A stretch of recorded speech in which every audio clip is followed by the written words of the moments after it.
আশা করছি সবাই ভালো আছেন এবং সুস্থ আছেন। আমি আমার এই বাইকটা মোটামুটি এখন চালানো হয়েছে 3600 বা 700 এরকম। আমার যদি এখন ট্রিপ মিটারটা দেওয়া মানে এই যেটা আমি হচ্ছে তেলের হিসাব রাখার জন্য দিই, বাট আমি যদি ওইভাবে তেলের হিসাব রাখি না, কারণ প্রায়ই আমার ট্যাঙ্ক ফুল করা থাকে। আর মানে হাফ ট্যাঙ্ক আবার থাকবেই, কারণ এই জিনিসটা আমি অলওয়েজ ট্রাই করি। এর কারণ হচ্ছে ধরেন ভিতরে যে ফুয়েল পাম্পটা আছে, অনেকে আমি শুনি যে ফুয়েল পাম্পটা নষ্ট হয়ে গেছে। এই ফুয়েল পাম্পটার দাম কিন্তু অনেক। তো যারা এরকম V2 কিনছেন বা V3 কিনছেন তারা চেষ্টা করবেন যে এরকম আপনার যে ট্যাঙ্কটা মানে এটা অ্যাটলিস্ট হাফ করে রাখার, মানে হাফ ট্যাঙ্ক তেল ভরে রাখবেন, তাহলে আপনার ফুয়েল পাম্পটা অনেক দিন যাবে এবং তেলের ভিতরে ওইভাবে ময়লাও জমবে না। আসলে ফুল ট্যাঙ্ক না করতে পারেন, অ্যাটলিস্ট হাফ ট্যাঙ্ক করে রাখেন। হাফ ট্যাঙ্ক করলে হয় কি যে মানে জং ধরবে না। অনেকটা সময় কি মানে বাইকের ট্যাঙ্কের ভিতরে কিন্তু জং ধরে যায়, আবার অনেক সময় আমাদের তেলের সাথেও অনেক রকমের ময়লা আসে। তো সেই অনুযায়ী আসলে চেষ্টা করবেন ট্যাঙ্কটা অ্যাটলিস্ট হাফ করে রাখার। আর মাসে অ্যাটলিস্ট চেষ্টা করবেন একবার ফুল করে রাখার। একবার ফুল করতে মোটামুটি আপনার কত 1200-1300 টাকার মতো তেল লাগবে। আর আজকের মেইন যে টপিকসটা যেটা আমি আপনাদেরকে শেয়ার করতে চাই সেটা হচ্ছে, অনেকেই বলেন যে আমার FZ-টা আমি নতুন কিনেছি, মানে V2টা বা V3ও সেম জিনিস, যেহেতু ইঞ্জিনটা সেম। তো নতুন কেনার পর আমি ওরকম প্রথম যেদিন কিনছিলাম ওই রকম আসলে স্মুথনেস পাচ্ছি না।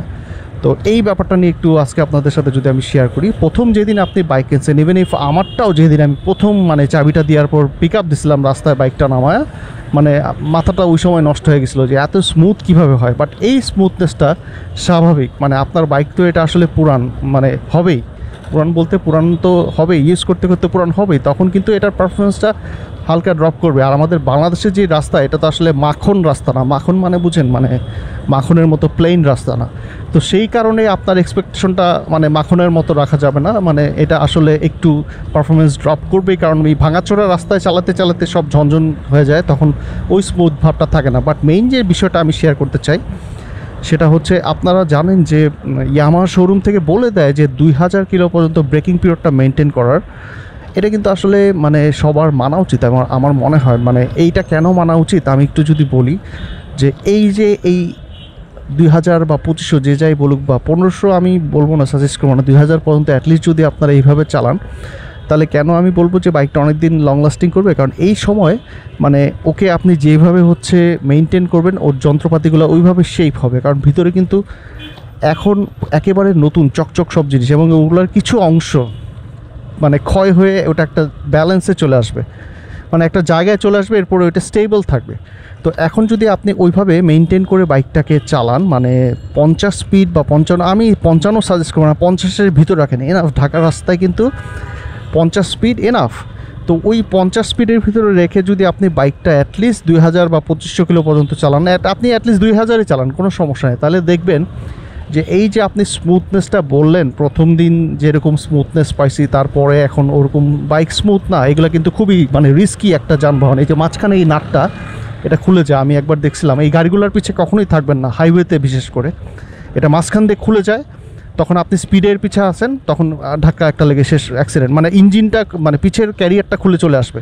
তো যাই হোক, যেটা বলতেছিলাম, এই যে 2000 কিলো চালানোর পরে দেখবেন যে গাড়িটা আসলে প্রথম দিন যেমন স্মুথ পাইছিলেন, বডির কাজ ছাড়া আপনি যদি ভাঙা রাস্তায় চলেন, আপনার বডি কিন্তু মানে ঝনঝন হয়েই যাবে, একটু লুজ হবে। বাট ইঞ্জিন প্রথম দিন থেকে বেশি স্মুথ হবে।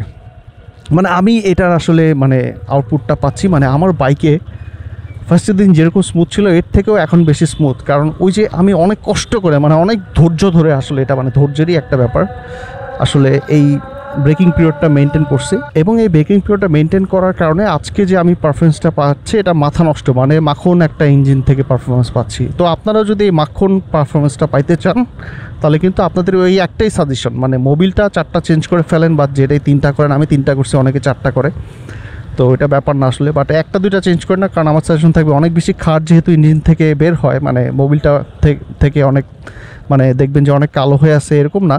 বাট কিছু ওই যে আমি বললাম যে ওই জিনিসগুলো একটা স্টেবল পজিশনে আসবে, ভিতরে যন্ত্রপাতি বা কলকবজাগুলো ওর পর্যন্ত কিন্তু ওইটা ক্ষয় হবে।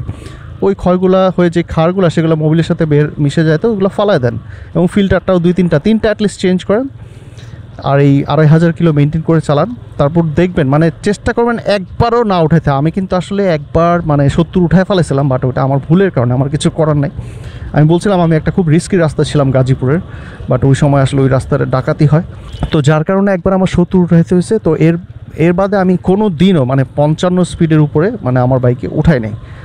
তো যাই হোক, তো আশা করছি ব্রেকিং পিরিয়ডটা মেনটেন করে যদি আপনারা গাড়ি চালান তাহলে আপনার বাইকটা মানে প্রথম দিন থেকেও মাখন অবস্থায় বেশি পাবেন।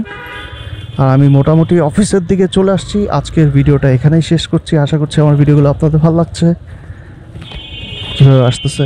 Thank you so much for watching my videos.